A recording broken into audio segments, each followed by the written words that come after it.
Good morning, LinkedIn. Happy Friday.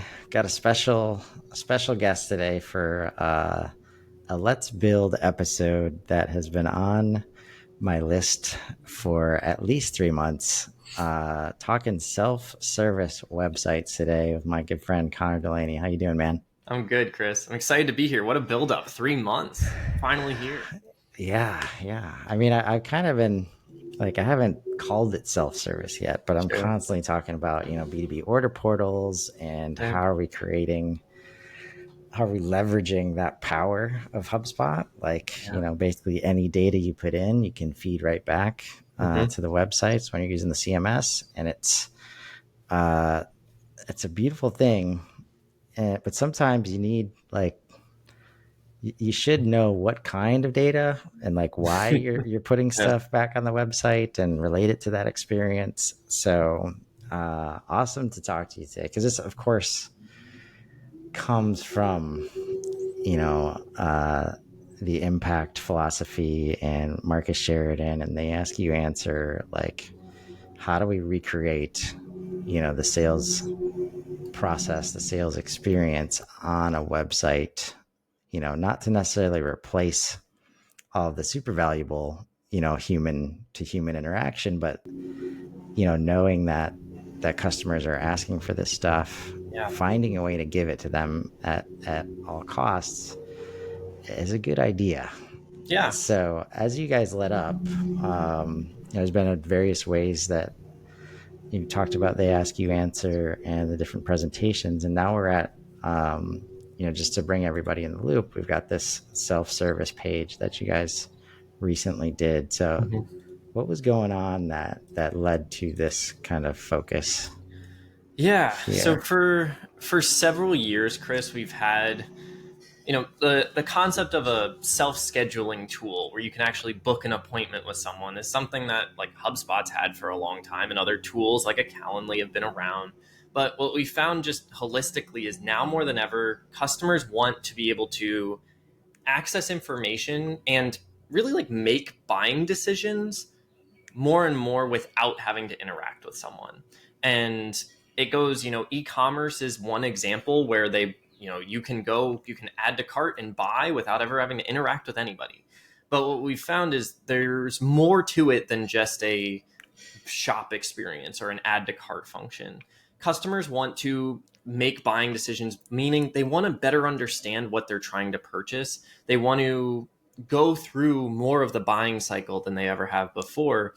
And so we've had a lot of teams across tons of industries, and this page really starts to showcase it's not just, for they ask you answer, there's a big jump in like home improvement and design development and like a lot of home industries, but there's so much happening in the B2B space that's starting to drive customers that want to want to get further along, or then they can just kind of close the deal with you when they have to. But they can do a lot of the self configuration tools. They can basically take themselves through the experience and then say, who do I need to talk to wrap this up and close it out? That's where this has come in, and it's become a hotter and hotter topic as things like AI have come along, where it can get smarter and it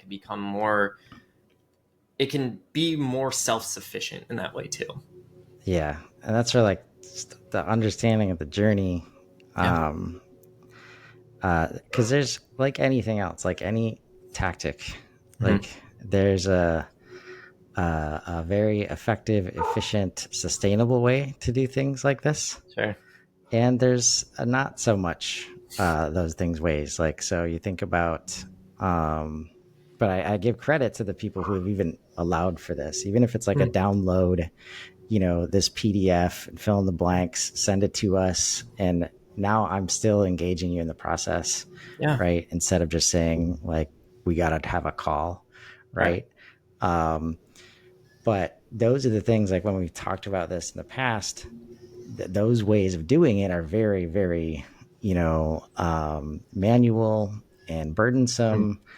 So it's hard to maybe get, uh, like you might get good results, but it was so burdensome. It's like, okay, how do I do more of this? Right. I feel like I'm going to Yeah. have to get a whole team just to scale this. So I end up okay, maybe we'll do it next year, Yeah, it can right? get pushed off easily. And I think about, to your point, like I think about the value exchange that customers expect nowadays. Like you were saying, like you could go create all this different content, and you think about the journey of like in the past, let's call it even 5 years ago, having a downloadable ebook on your website was like a great value exchange of get them in the pipeline, but you had to do so much work after they downloaded an ebook to actually get them to become a customer and to understand how you can help them.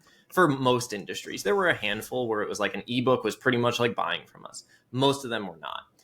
This shift towards self-service tools is way more focused on, this is a customer that isn't top of the funnel or even really like top middle of the funnel. These are the people that have high buying intent, high interest in purchasing from you. And I think about the graphic that you have, it's like there's a really clear jump between curious and high intention opportunity. And when you can showcase that, and you might be pulling it up here, yeah, it goes from that hand raiser to the high intent rev opportunity. That's where these kinds of self-service tools are coming into play. Is when I'm close to a buying decision, I want to understand how much it might cost me to buy this thing, which is where like a pricing calculator comes into play. If I want to book time to meet with a rep, I don't want to have to reach out and then you send me a bunch of times and we play email tag back and forth. I want to schedule time when it works for me, and I want your business to show up when I schedule it. Even things like a configurator. One of the tools that you'll see on this page that you had up is Contech.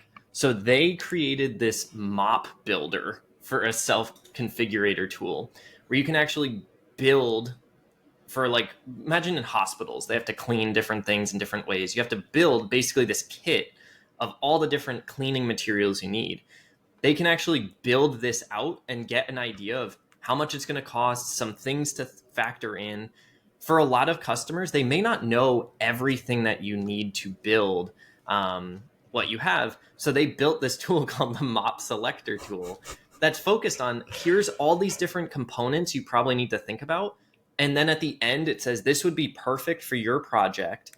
Here's roughly how much it's going to cost. And if you'd like to talk with someone, let's build out the quote together. But you already have a lot of information. It's more of the, let's finalize it and just validate some things with an expert, rather than, you don't feel like you're being sold when they show up and say, this feels like it's going to fit everything. Let's just make sure.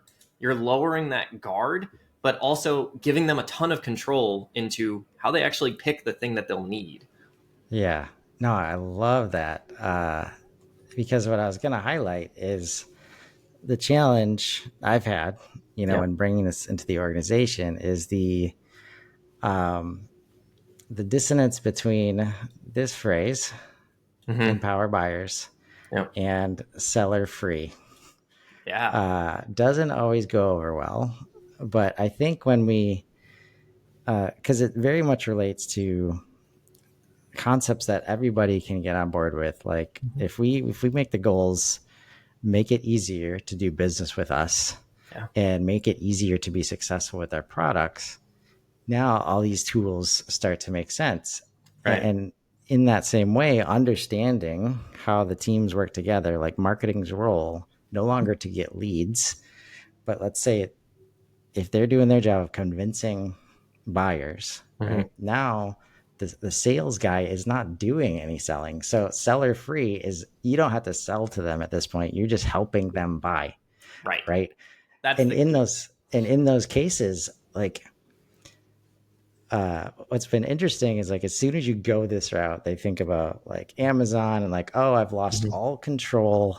Like, Yeah. what if they get the wrong thing? Like, that's actually a moment to show your value when you talk them through, and it's like, oh, you got to this model, Mm-hmm. right? Let's say this mop, Sure.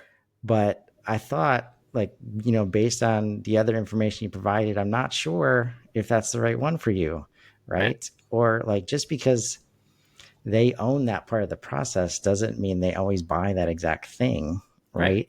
And this is where, like, fortunately for marketing, maybe unfortunately for sales, or the people that think about how marketing Mm-hmm. used to work, like, this is the, like, far and away, tools like this generate the most qualified, the best, highest value leads as any other marketing And activity, that's the key, right? Like right? I'm in sales. I started in marketing. I'm our head sales guy now. Like, to the same point, for a little while it's like, well, this is where my magic comes into play. But yeah, exactly what you're saying. I would rather spend time with 10 quality leads than go through the same cycles with 30, 40 people and only 10 of them buy. Like, that's a lot of wasted time and energy.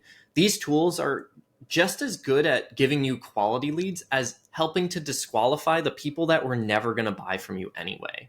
And that's where, again, a lot of these tools come into play. A lot of people, there's the 5 types. When you scrolled down there, it was like, there's self-assessments, there's self-selection, there's self-configurators. The goal in all of this is to help a customer get as close to saying, yes, I'm ready to buy as possible, or to say, I'm not ready yet. For a lot of folks, when you think of pricing, like, we're scared to show pricing because we're going to scare them away. But also, if they can't afford you, they weren't going to buy from you anyway. There was no way that you were going to twist it around and somehow they were going to find the money. You'd rather them come to you and say, I know it's going to cost between here and here. And we're not giving them exact numbers. You can give them a range, give them, 10% up, 10% down, and say, this is roughly where it might land. But talk with one of our experts to confirm, but we expect it to be within here. If you're not lying, this is a great trust builder for them of, wow, you actually were within the range I was expecting. It was a little bit higher than the core number you gave, but you did say it might be higher because of these factors, which ended up coming into play. They don't feel like you're pulling the wool over their eyes. Instead, they feel like, oh, I knew this might happen. And you're setting better expectations for your buyers too. Yeah. And again, you're engaging and you're letting them manage the expectations like Yeah. on their own. And it's not like you're having to define it for them constantly, because that's when you get misunderstandings, miscommunications, Yeah. especially when they become a customer and then it's a handoff and you Right. start to like this kind of transparency. And like on my desk, it's mirrored self-service Mm. because, as I think about like how a system like HubSpot Yeah. supports this, and I've always like, I think of CX in terms of like customer experience, in terms of Mhm. website can be the customer experience platform for any business, right? As soon Right. as you start creating all these different ways to engage, and it's much more than a catalog Yeah. of products, right? Yeah. A brochure of products is never fun to look at, and no one likes interacting with it. Right. And so then when you have all those experiences, what are you doing, with the data that they're Right. giving you when they fill out the exact form or tool on this product page and Yeah. not this product page? Like, are you bringing that data into the system? It's incredibly So, valuable right. information. And you can be getting, again, it's like, it comes back to that value exchange. Like, they're going to give you a lot more because you're giving them more, but it's showing much more buyer intent. It's showing much more interest in wanting to work with you. And now you have all this data for later, where even like you were saying, like, if they pick a different product and they're filling out information later, you can come back and say, hey, what brought you to look at this?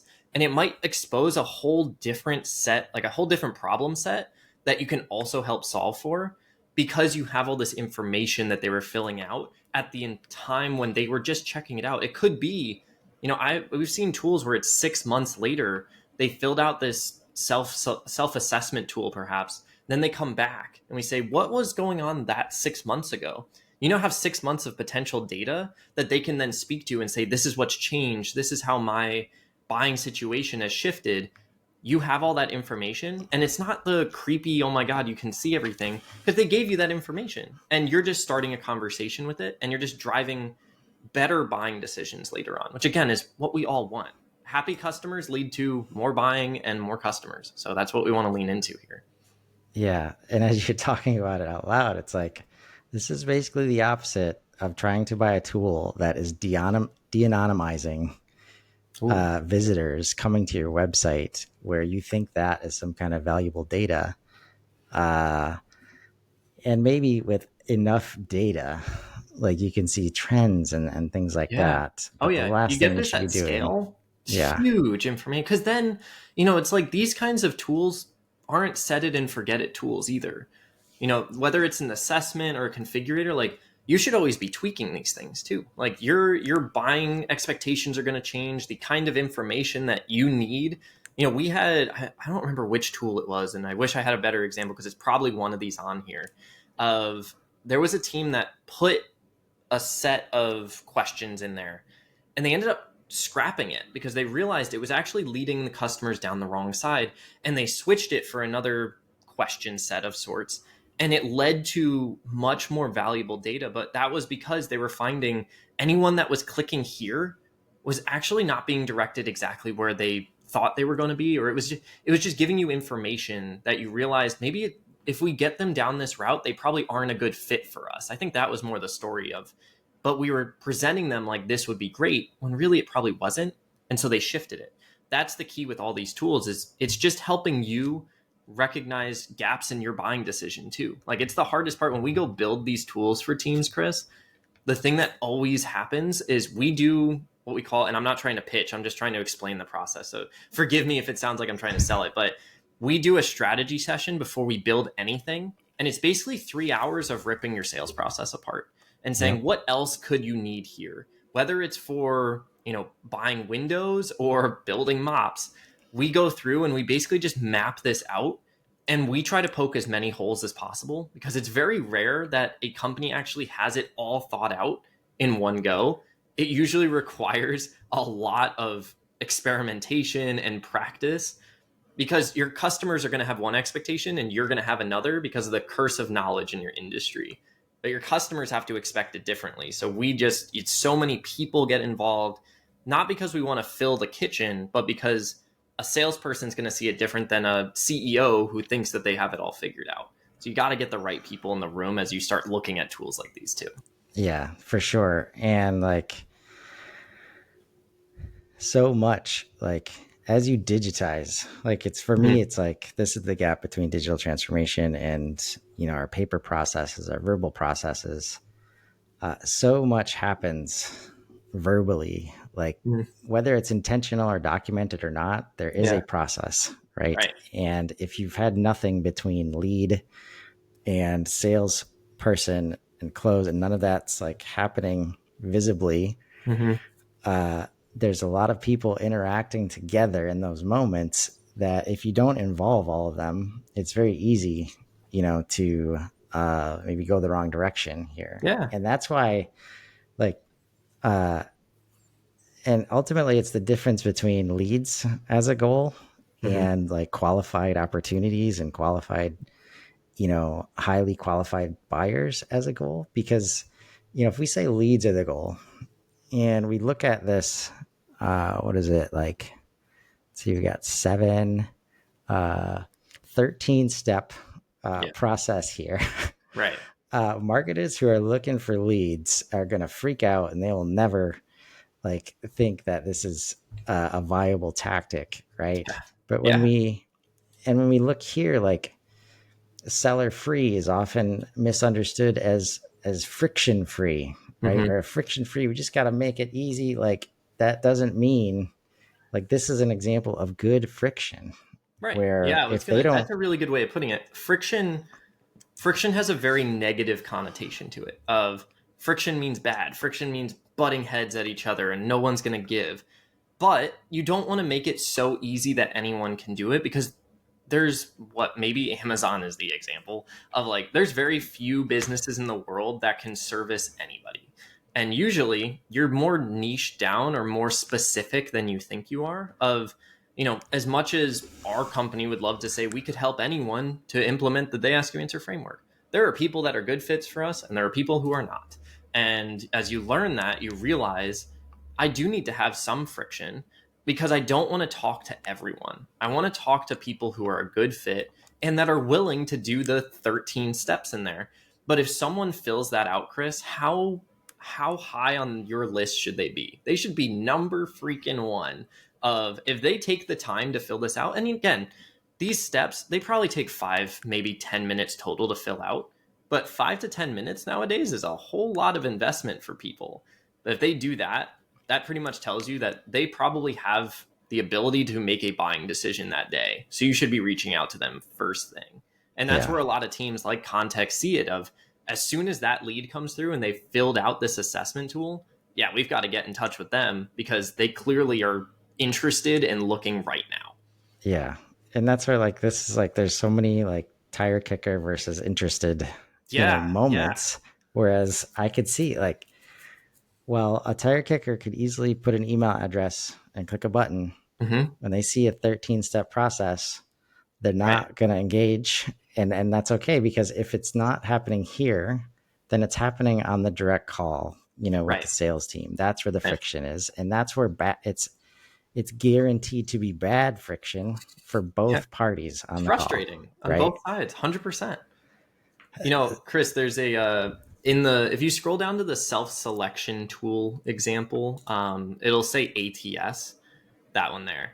So that example on the left there, to a one way that teams should be removing friction as we dive into that topic briefly, if someone selects on that page, if they select no, which it says, do you have a commercial license, yes or no? If they select no, the assessment ends. And that's the first question on there. Because if they do, they're actually worth exploring. If they don't, it's going to say, sorry, ATS only hires for people who have their commercial driver's license. We'd recommend you explore that before you rather than complete the assessment, and it'll just tell them it's over. And that's the first of the, I think it's 7 or 8 steps there. But that, talk about like removing friction and not wasting people's time, because it's as much, you don't want to waste, your team's time. You also don't want to waste the customer's time. And when you tell them that you're not a fit yet, I find that customers are more interested in actually, how do I become a fit? Like whenever I Right. tell a customer like we're not a good fit for you, they're like, who is a good fit? Like what's different? Because customers are so used to being told anyone can do anything for you and we're always going to be the right solution because we want to sell to you. As soon as you tell them we're not a fit, they become interested and intrigued and they want to learn more. I know that I got an example from that team where someone said, no, I don't have it. And 3 months later, they applied with their, I think it was 3 months. I don't remember exactly, but they came back. And like, that's the kind of magic you can make because you told them you're not ready yet, but here's what to do to be ready. That's the kind of thing that you want to create. And what a cool customer experience, because they're going to think of you when they are ready and they're going to know Yeah. what that expectation is. And there's a moment of education there that you're doing too. It's like, oh, Totally. I thought I was going to like, especially when you get to like careers and just all Yeah. these things, it's like, this is the difference between like, oh, we need to be open to everything and then we'll decide, right? That Right. doesn't serve, you know, anybody.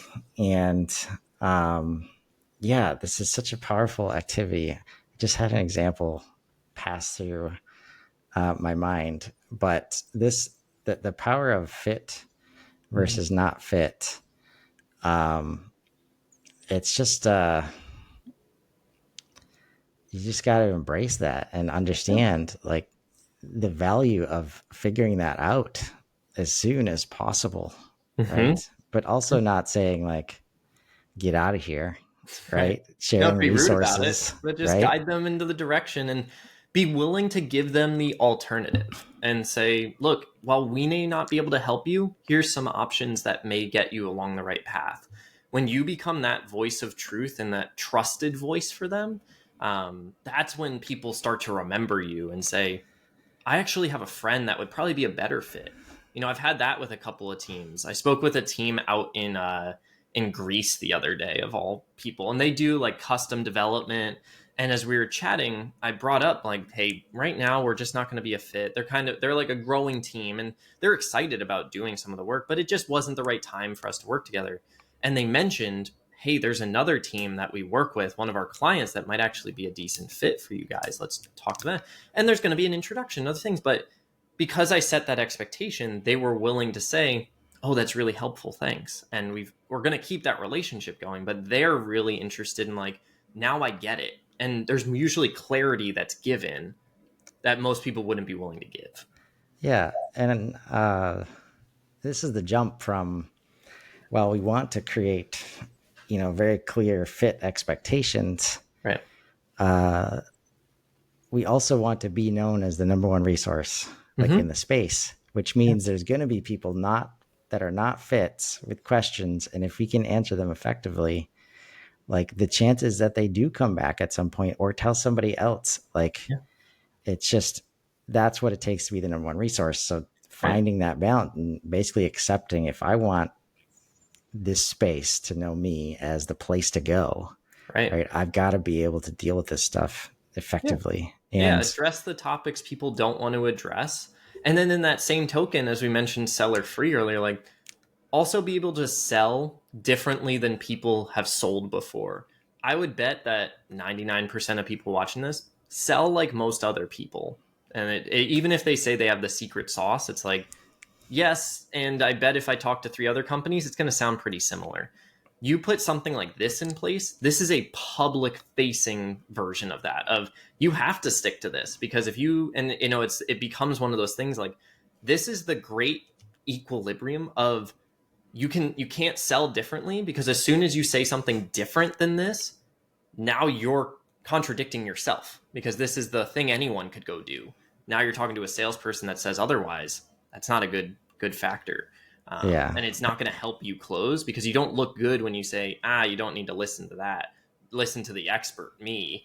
They say, so why is that thing on there, and why is everyone asking me to do it? That's where you can get in a lot of trouble, is everyone's got to be aligned on what's going up there, which is why we brought up who needs to be involved when you build any tool like this. yeah. And that's ultimately, at least in my experience, is what stops things from 100%. like this, 100%. It's a really good point.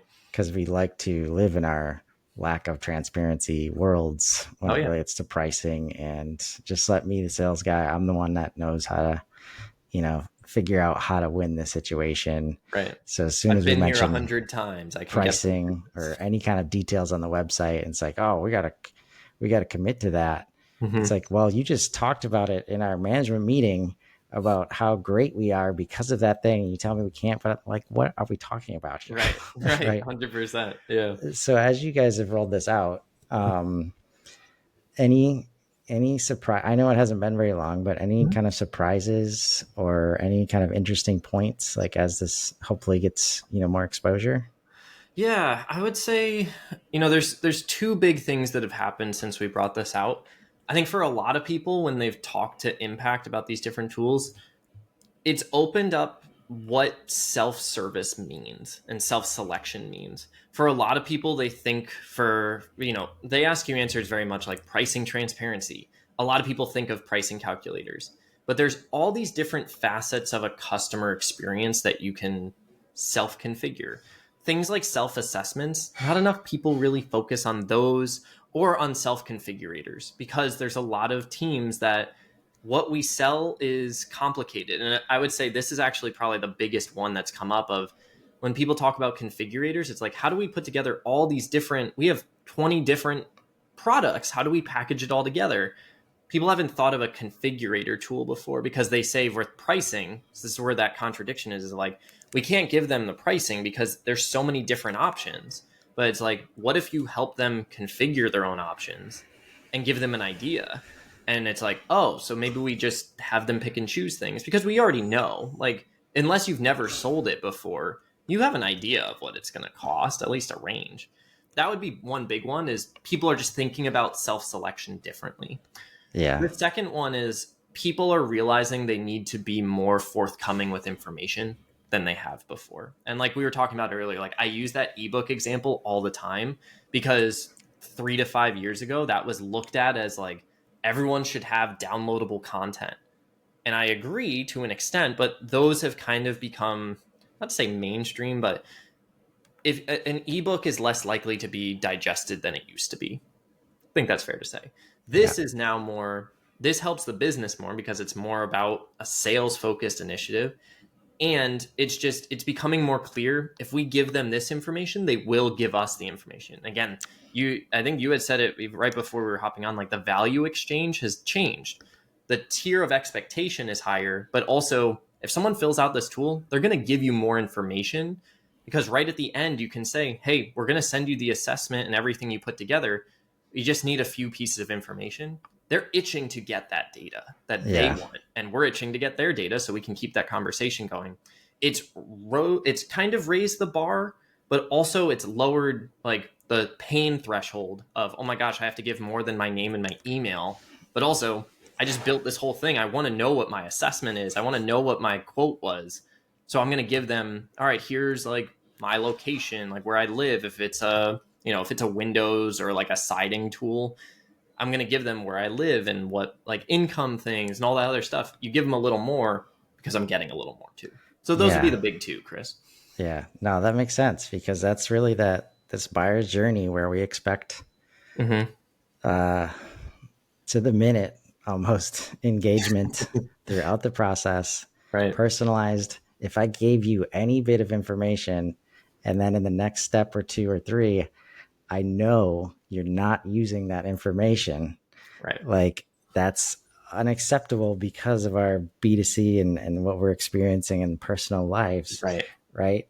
And now, like, that's interesting. Like the way you say it is just understanding one that self-service is much more possible Mm-hmm. than most people think, Yeah. and much more necessary, right? Right. And In most of the B2B and time, B2C, because I know right? for your audience, you live in more of a B2B side. Like that's the other thing is people use the Amazon example of like, yes, because any consumer in the world can go purchase something and it'll be on their doorstep in 48 hours.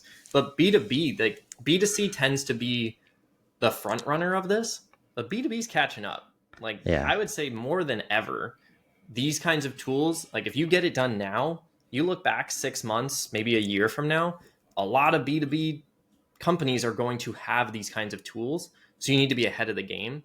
Like they're almost the lagging indicator of like, yes, these work for B2C, B2B is coming.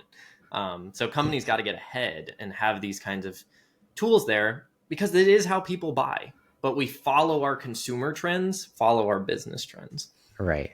Yeah, and the interesting thing, like, because when we started this agency, like, I had just we created this portal concept, just because it's easy. It's easier and much more cost effective to do it in HubSpot, which has not been available for longer than a Mm-hmm. year, even in HubSpot. And uh, the reason it's impactful is because before now you had like really really expensive implementations to try and do stuff like this, Mm-hmm. or we're just sharing like Google Sheets, to keep track Right. of things anywhere in the process, really. Mm-hmm. Um, and so we thought that was like, or I thought that was like a manufacturing industrial thing. But as soon as I said like a Domino's pizza tracker for B2B, Mm-hmm. it started resonating everywhere. And I realized even in the world of SaaS, like everywhere in B2B, there's been a disconnect, not only from us not listening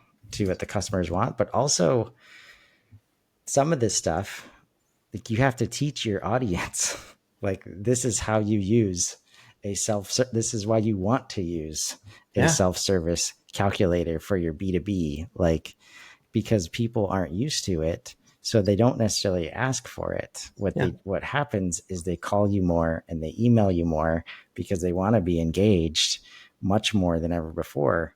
Right. So it's really interesting how this is coming together. Well, it's the whole like Henry Ford example, right? Of like if you ask people what they want faster horses and not a car kind of deal. Like there's a lot of data and writing on the wall of, yeah, if they're calling you more and more, if they're emailing, if they're asking all these questions over and over and over and over and over again, it should be a good tell that imagine if they didn't have to do that. And you could like, if you could bypass that whole experience in 5 or 10 minutes and not have to waste your time. And it's not even waste your time, but like not have to spend your time answering those questions every day. And instead you could focus on, so you filled this out. Let's talk about it. They're 3 steps down the road already, and you can already be closer to it and just spend more time talking about their needs than trying to educate you and them on what they actually need. yeah, that's when your time as a account executive or sales rep or Mm-hmm. whoever's helping them buy, like the value now that you're providing is just immensely higher Right. than trying Yeah. to That educate I them, think that's right? probably when because salespeople get scared of these tools all the time. It's like you're replacing my job. It's like no, we're just making you more efficient, and you can be more personalized. You don't have to give the same. Your sales calls don't start the same for every client you talk to. Instead, you're diving into actual problems. Like, that's exciting to me. I hope it's exciting to other people. And instead of 2 to 3 calls, you might be doing 1 to 2 call closes and getting people further along. It's more of a validation thing than it is I have to spend all my time doing it this way. Instead, you're just, here's what I understand to be true. Let me make sure that's the case, and we'll be out of here in 30 minutes kind of deal. Yeah. At And least that's the goal. If you use it, if right. you're using it and doing it right, that should be the outcome you're getting to. Are there industries where no, not every industry has a 1 call close, 2 call close concept, but it's moving people along. You're Yeah. not wasting as much time up front. Right. And that's where, like, that's what we mean by recreating the sales process online. It doesn't mean we recreate the buy, like the click to buy button online for everybody. So it's fun for me, and I'm guessing you as well, to talk through this nuance. Like, because once you can get to them, it's like, okay, imagine all of your deals come in and there's just 10% left in the journey, right? Like, Right. you could have a bunch more of those, Yeah. or we could make sure you still get those 50 percenters, Right. like, and then you're handling less and there's more. So, yeah, it's just super interesting right now. I think stuff like this, agreed, like, is required. Um, and I almost always go to it when, if the conversation is around leads and how do we get more leads, Mm-hmm.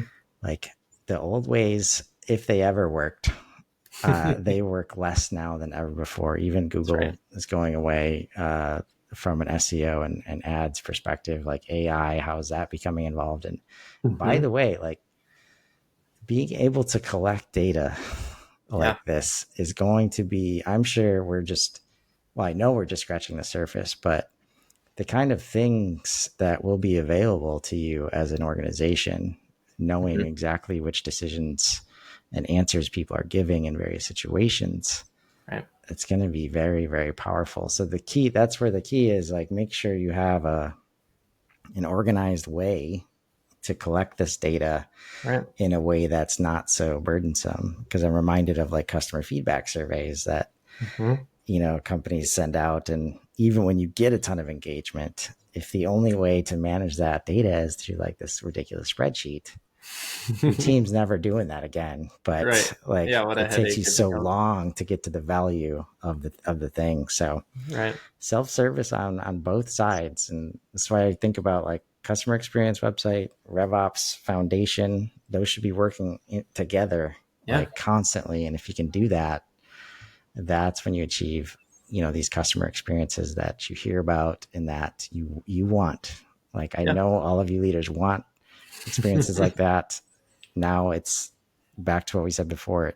The hardest part, say this all the time, is the decision to do it. Like, the Oh, yeah. decision to head towards self-service. We're not, like, it's not done in 1 month, right? Right. A lot of conversations to be had, but just the decision to start working towards it. You've got the tools you need. You've got lots of people to help you.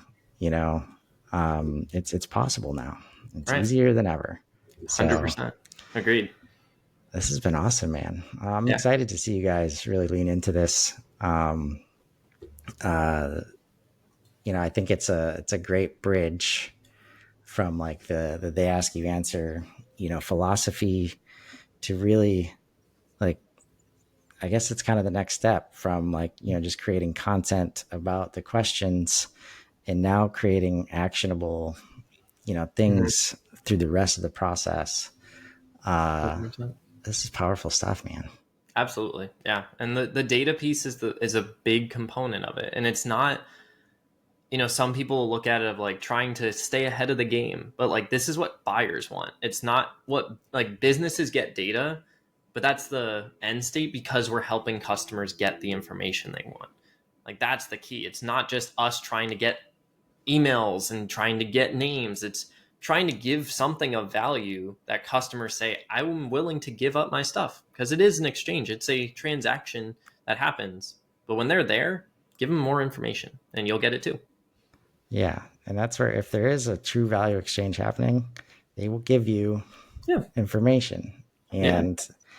And when they give that to you in this way, it inherently increases the quality of the data Yes. versus when you are trying to, give people gift cards for demos and surveys, and like it's Please take our stuff and we'll pay right. you to do it. You Yeah. might end up with the same exact data type, but the quality of one versus the other, again, because you represented good friction, created good friction in the process. Like only serious people are filling out this information. Yeah. It just, man, there's so many efficiencies and insights gained from doing it this way, and it's not hard. It can be complex, but that's because your process is complex. The same reason you can't do e-commerce and buy now buttons is the same reason we got to think about how this is done and how we execute it and how our teams change Right. to support it. So Definitely. but it's possible, and it's easier than ever before, Right. and more affordable than ever before, I'll say too. Mm-hmm. Right. Thanks, man. It's been great. Yeah, it's been a blast, Chris. Cool way to kick off a Friday. Yeah. I look forward to hitting on this topic a lot. Hopefully we'll keep in touch and Oh yeah. understand how this campaign is going for you guys. Always happy to swing back around. We'll have to do it again. Yeah, for sure, man. So until that time, I'm betting you have at least one customer out there, if you're watching this, that has asked for one of these things that we talked about today. Right. So instead of dismissing it, saying it's not possible, just take a second thought and find some opportunities, and let's grow. Have a great day, everybody.